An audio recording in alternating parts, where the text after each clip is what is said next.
Now we're going to get started on our classwork exercise number 1. What's really nice is for both of these exercises, the part 1 and part 2, these sheets actually give you directions on where to place your anchor points and where to place your handlebars. So let's get started. I have my pen tool and it says click in every dot following the numbers. Okay. I actually went through this myself, and here's the easy way that I found to work with this Christmas tree. In Adobe Illustrator, anytime you have a geometric shape or vectors, it's just way easier to click and point. So let me get you started. We're going to go to number 1. We're simply going to point and click. When that happened, the word anchor appeared. That's a smart guide. Remember in a previous tutorial I talked about smart guides will tell you what parts of your vector, or they'll maybe show you where things are lined up, where's the center of a shape or a line, etc. The anchor point is really important in Adobe Illustrator because the anchor point, it's the beginning, the part of your shape. We're going to go down to number 2 and we're simply going to click and point. Okay, you'll see that here's the advantage of having a really bright color instead of black on top of black when you're doing your vector trace. I would definitely choose a red or green, something very vibrant. I'm going to go to number 3. I'm going to simply point and click. Now down to number 4, simply point and click. Continue doing this throughout the entire Christmas tree, going to every single number and going to the center and pointing and clicking with your pen tool. I'm going to go till I get to halfway, number 8, 9. I'm going to go to the center of number 10, point and click, and then let's do one final one. Let's go to the number 11. I will point and click. This is all well and good, but what does this mean? Well, what you can do, if you ever want to check yourself, you can go up to your window, go down and make sure that your layers is appearing. Mine disappeared. And remember how we had our template layer. And next to our lock on our template layer, we have some shapes instead of an eyeball. The nice thing about vectoring, if you're doing a vector trace, such as this assignment, you can always toggle back and forth between having that little bit of a cheat sheet versus your actual line. So I'm going to click on the little group of shapes, and it gets rid of all of the little shapes that you will be vectoring. So I'm only able to see everything that is on my top layer, vector trace, the lines that I have made using anchor points and pointing and clicking with the pen tool. That's the advantage of toggling back and forth between your template versus your line. So let's do it one more time. If I want to see what my line looks like alone, I feel like a lot of this is very distracting to me. I will simply click on the shapes. They'll go away. And I'm only able to see all of the lines that I have made. But I'm going to put it back on because I need to finish the Christmas tree. So I'll go up to number 12. I will point and click. Oh.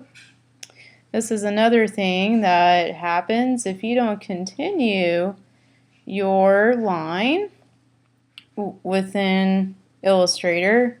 It doesn't remember it. You might run into this. And you can always undo a function by hitting the Command Z. Okay, so I'm actually going to pick up back where I started. So I'll go back to number 11 and to where it says anchor, I will point and click. At the very end, I will go to number 12, point and click. Now I have something going. Go to number 13, point and click. 14, point and click. 15, point and click. And I'll finally go back to number 1. You might notice very slightly that in the lower right hand corner of my pen tool icon I have that circle. That means that I'm going to close a path. You may want to remember this as you were coming full circle. That's how I remember it. So I'm going to click and point. Okay, so I am done with the first shape within my classwork assignment number 1. I'm not going to go through the entirety of the second one where it says curved lines, but I will definitely get you started here.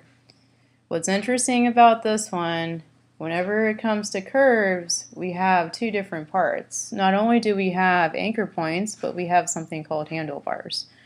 So how do we achieve this? We actually do read the instructions here, where it says number 1, click and press, hold down shift key, and number 2 says drag to here, release.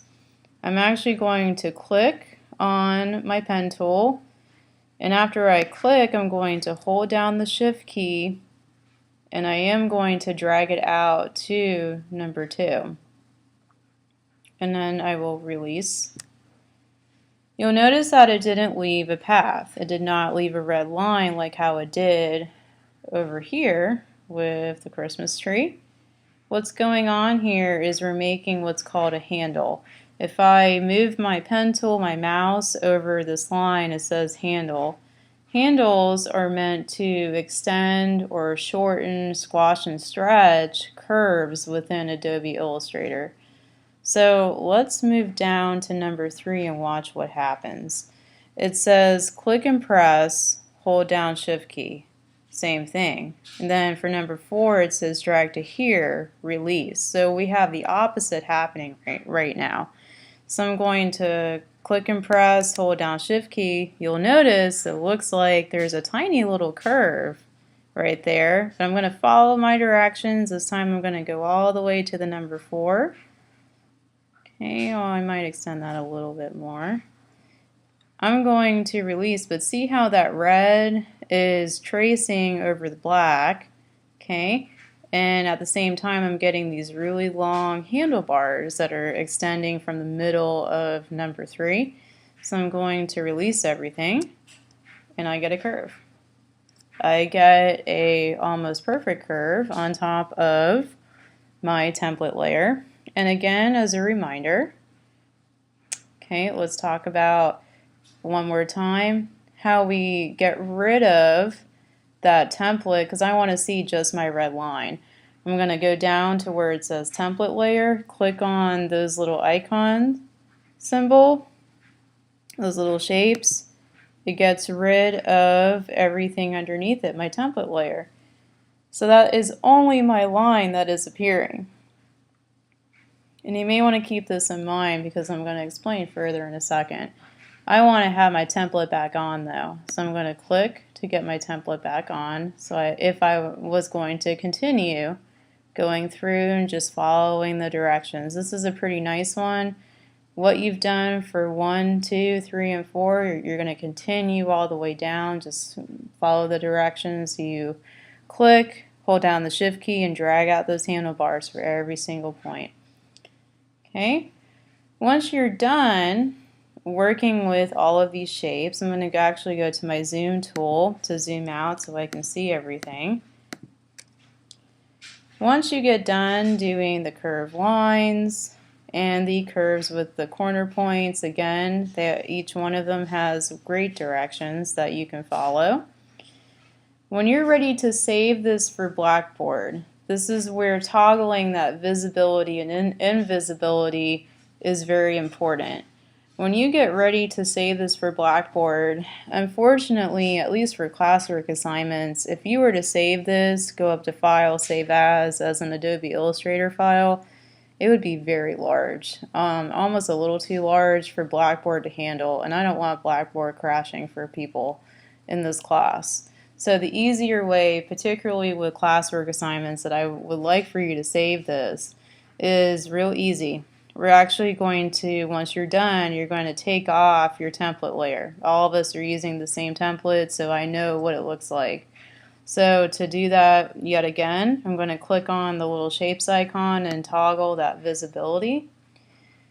At this point, when you're done with the remainder of your shapes, you'll have just your line, whether it's red, blue, green, whatever color you chose for your stroke. You're actually going to go up to File. And from File, you're going to go under Save As. And you'll notice in your Save As window that you have your title.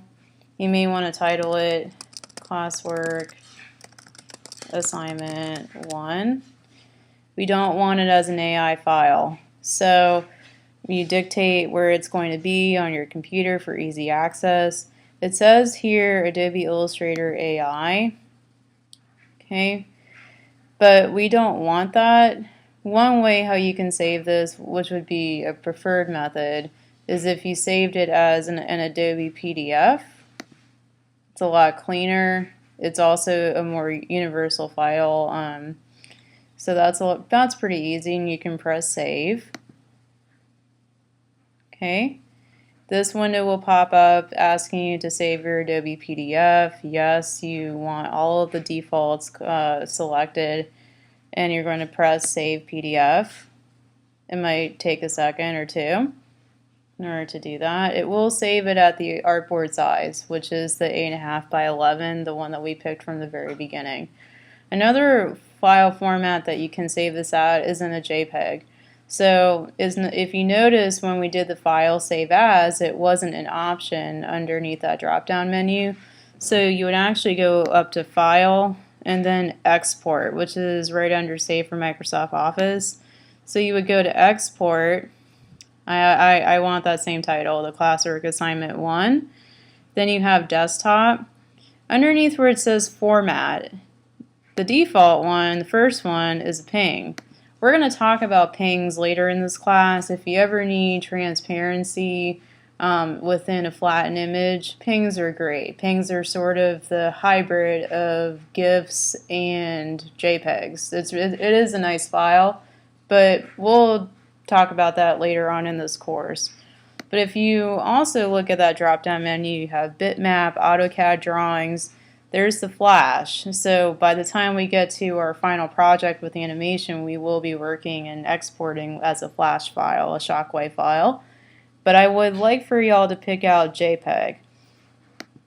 So I'm going to pick out JPEG. You'll notice that the extension changed up at the top with the title. This is real important. Remember with PDF how I said everything will save on that size that you dictated, so that 8.5 by 11? Well, if you have lines outside of your artboard and you're going to save it as a JPEG, it will save everything. Try to get into the habit, especially if this is your first time using Adobe Illustrator, to check off this box that says Use Artboards. Reason why is, if you're working on an assignment, and let's say you're working on a logo or you're working on an illustration, and I understand that digital artists, traditional artists can be very messy. This is your artboard in Adobe Illustrator. If you have copies upon copies of things outside of your artboard and you don't click on Use Artboards, you're going to save everything that is within that space within Adobe Illustrator. So it's just a good rule of thumb to start getting into the habit of using artboards. And checking off that box. We want to use all because we only have one. If you remember when we started a new document, we would dictate how many artboards would be per project, and we just chose one. So I'm going to export it as a JPEG. You can choose the quality. I like having maximum because I like having a very nice file. Our color model is still going to be CMYK. For right now, it is CMYK because we're pretending that this is going to be printed at a professional printer, or if we had a really nice high quality Y format printer. We will work with RGB at a later time. We want our method to be baseline standard. We want our resolution to be high. So remember how we talked about when we started a new document, you want a 300 DPI, dots per inch, which is right underneath it. You want a high resolution because the closer you get, the more pristine and slick your image is going to be. The lower your resolution, so the lower the number, the more pixely, and it's not as professional looking. Screen resolution is 72 DPI, but we're working specifically for print. So the standard for print is 300 dots per inch or pixels per inch. We want anti-alias checked off. We want to embed ICC profile, and then I'm going to click OK, and it should be on my desktop. So once you export your files as either a JPEG through file export, or if you decide to file save as an Adobe PDF, then if you could upload your classwork assignment number 1 and number 2 underneath the assignments portal of Blackboard. I actually have 2 sections there, the first one for the first assignment, the second one for the second classwork assignment, and both of these are due by 11:59 this coming Sunday, so January 19th. They are due by 11:59 p.m. And if you all have any questions, you can send me an email, and we can get things sorted out. I really encourage you in this class to try to look at different tutorials. I know online, especially with the internet, there are so many places that you can find tutorials. I know too that the library at the historic campus in Beaufort, they have a fantastic collection, really extensive collection of different art books, since art is the primary major at that campus. And I also do want to extend out to Beaufort County Library. It does have a really good area of resource as well. So again, if you need to email me, please feel free to, and I look forward to seeing all of your classwork number 1, the pen tool exercise assignments.